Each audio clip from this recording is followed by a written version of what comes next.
I have a confession to make. I don't like sports. Additionally, I don't like many sports anime. But every now and then, one will come across that will really capture my attention. A series that is more than just the sport itself, which I would argue that most sports anime is going for that. They're going for character, they're going for growth. They're not just about the sport itself, but I think that balance of the content on one side or the other really does make a difference for me. And thankfully, AoAshi is one such series, a series that manages to balance that so well. It captured my attention from the very beginning and had me all the way to the end, really wanting a sequel of this series, a series that literally has only adapted a third of what its manga has. Where's that season 2? But this is my review of Ao Ashi, a 24 episode series that started in the spring and ended in the summer 2022 anime season, so let's jump right into it. Ao Ashi opens up in a small town in Japan, and we follow Ashito, who is a soccer player in his school. Now, Ashito is full of himself. He's hot-headed, he's a forward. His whole mindset to his team is get me the ball, and I will get it to the goal. He's a forward, and that's about all he cares about. Get the ball, get it to the goal. Well, this has actually served him very well in his team. And all of his teammates love him because he kind of handles everything. But after getting in a fight in one of his important games, he's scouted by a guy who actually works for Esperion, a Tokyo team. This coach, Fukuda, sees a lot of potential in Ashito, and so he invites him to a tryouts for Esperion in Tokyo to see if he has what it takes to join the team. Now, this is great. His chance to be a professional soccer player. Everything's looking great, right? Well, there's one big problem. Ashito's family's not really well off. So even the idea of him even going there, let alone living there in order to join this team, seems like a very far stretch. But after some encouragement from his brother, he decides to go and try out, and he actually passes. But one thing leads to another, and his family eventually backs him, and he's able to go to join this team in Tokyo. But that's only the beginning. As Ashito has a lot to learn. Again, this is a guy that's pretty much lived his entire life being a forward and always just grabbing the ball and going for the goal. He has no clue what it's like to actually play soccer. Similar to me.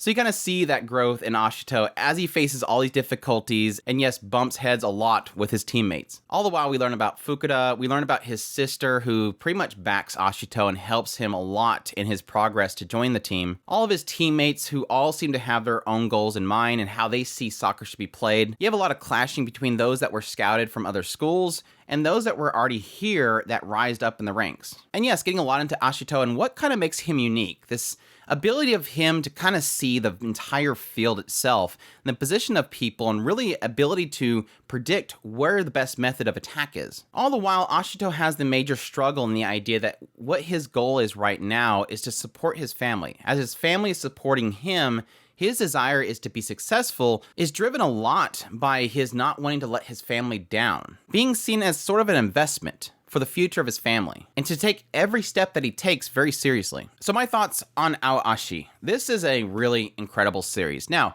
it's not perfect. There was a few times in this series where things got a little bit down for me, and I think that's a lot to do with whenever it gets way heavy into a game, some points of it really does lose me. But there's a lot of points in the games themselves that I really enjoy. I think there was only one really long match where I had like maybe an episode of going, I'm not really getting this. Like, I'm not getting involved with what's happening on the screen. But besides those very rare moments, overall, this series was fantastic. Early on, we get a very strong sense of his family. Ashito, again, being from a very not well-off family. His mother struggles. Even his brother works at the same place his mother does. She works day and night trying to support her family. And so even the idea of him just running off to Tokyo, a very expensive place to live, just to pursue this career in soccer, which has always been kind of a hobby, something he's just had a lot of fun doing, is a huge investment. The trust that takes for his mother to really invest in him to pursue this career is kind of a struggle. But even still, despite those struggles, you see a lot of heart in this family. Like, the first quarter of this show literally destroyed me. I was so invested in how much this family was coming together, all for the sake of this one possibility.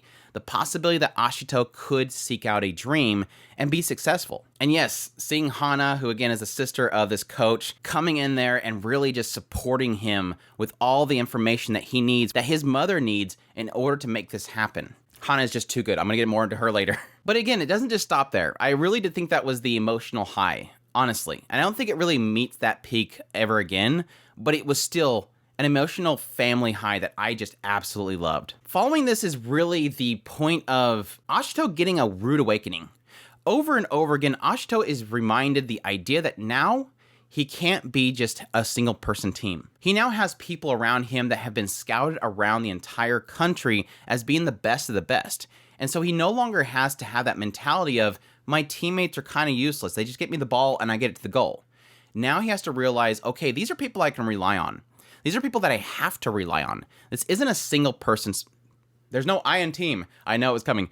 There's no I in team. He has to rely on others. But not only that, but he doesn't even know the basics. He was scouted for a unique ability that he personally has and his hard work, but he wasn't necessarily scouted because he was smart about soccer.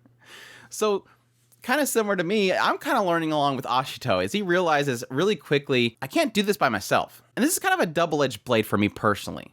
On one end, I appreciate the idea of that rude awakening, and despite that, realizing that he still has to be successful. He can't back off. His family's kind of relying on him to make this successful. But at the same time, Ashito is kind of dumb. There's times where I think it takes it a little too far, and Ashito just doesn't get it. And nobody wants to tell him what he's doing wrong. We had an entire arc where literally everybody's like, do you know why I was mad at you? Do you know why we're not giving you the ball? Figure it out. But again, I think these are really strong growth points for Ashito, and I think his ability to really capture what it is and make it his own is really what sets Ashito aside from most protagonists for sports anime, in my opinion. He's not your typical player. And while he'll figure out what he's doing wrong, he always kind of figures out a way of kind of enhancing that with what he's able to do. Again, seeing the field and where everybody's at all times. They portray it in a way that a bird is flying over the field and is able to give a bird's eye view where everybody's at. And he's able to really quickly memorize where everybody's at and account for that. It's almost kind of an ability that he doesn't realize that he did it afterwards. It does get a little bit into the shonen sphere. But I think besides that whole aspect that he forgets how he's seen the field and everything and what his ability is, I think that's about the only thing that kind of goes over the realms of reality. Everything else is pretty grounded. So no, we're not talking about doing super tornado kicks and this tornado appears on the field. This is a pretty grounded series. Besides that headbutt and that soccer into the goal when it was way off the side, but I think that was anime issue, not in the manga. But I think the other thing that really made me love Ashito as a character was definitely, I would call it the turning point of this series. There's a point, and I won't really spoil exactly what happens, but there's a point in which Ashito realizes that if he wants to continue going forward the path that he's going, he's got to change everything he sees about the game. What his initial goal in being a soccer player, he can't. And he has to change what he's doing, really forcing him to step out of his comfort zone and realize what's important, that he be successful at this or that he does what he wants to do. And I think that was really a huge part in the show that really had me shocked. I was like, wow, I cannot believe this writer's doing this. Now, granted, later on, it makes a lot of sense to the overall story of the game, but it was still a really cool point in the show that really had me wondering, man, I wonder what they're actually going to do here. Is this a fake out? Is this actually going to happen? Now, honestly, the enjoyment of Ashito's story would be nothing without the side characters, because like I said before, Ashito could be really dumb. So you kind of need some smart people around him to balance things out. First of all, again, the family is fantastic. The mother and the brother, their support of Ashito. Technically, the brother is the one that initially inspired Ashito to play soccer. He's the one that was really the one that was playing as the medium between him and the mother. And the mother is just, she's all heart. You know that she's doing what's best for her family. She's all heart. But no, honestly, the star of this show, early on, it kind of shifted at some point, but early on and at the end, Hana. Hana is pure, absolute gold. I kind of joke about the fact that most sports animes that I've watched, they always have the flower character. It's funny they call her Hana. The flower character is when you have a whole bunch of boy characters in a sports show, you have to have that flower. The female character that's on the sideline that always supports him. Granted, technically we have two and a half technically with this show, but Hana was that flower early on and most of the show. She is that beacon of hope. She's Ashito's first fan, and how she supports the mother and all the information that she needs in order to support Ashito was fantastic. But even after that, she is Ashito's first fan, and so she's always there to sort of be the shock and to push him whenever he needs it.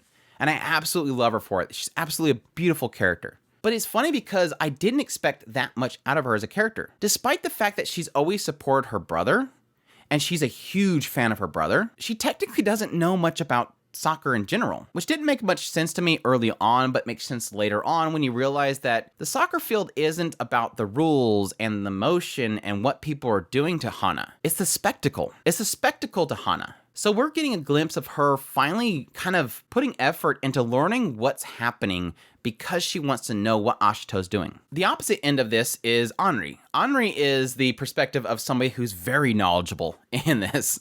And I absolutely loved her. Like, seeing her juggling a soccer ball, I was like, dang, this girl's got moves. Like, she knows what she's doing. She's not just smart, she knows what she's doing. But Anri kind of took the stage from Hana for quite a long time, and her support of Ashito was, I realized very quickly what we're doing here. We're creating a love triangle of heartbreak eventually, but I loved Anri too. She was absolutely fantastic. And yes, every single teammate of Ashito were fantastic. Otomo and his ability to bring people together. Tachibana and what makes him unique. Kuroda, when we get into the whole aspect of the juniors and those that were recruited and the battle between those two. Togashi and his extremely unique way of confronting soccer. They're all fantastic. Every single character has their own motivations, all have what their own drive. Yes, they all don't hit completely. Like, some of the stories I kind of shrugged at, but overall, you get a sense of what drives each one of them to make them a team. And finally, the coaches. I think Fukuda, he's kind of mysterious, but I kind of like him too. He's literally the harsh reality every now and then. He is the guy that seems like he's your best friend, but at the same time, he does know what he's going for.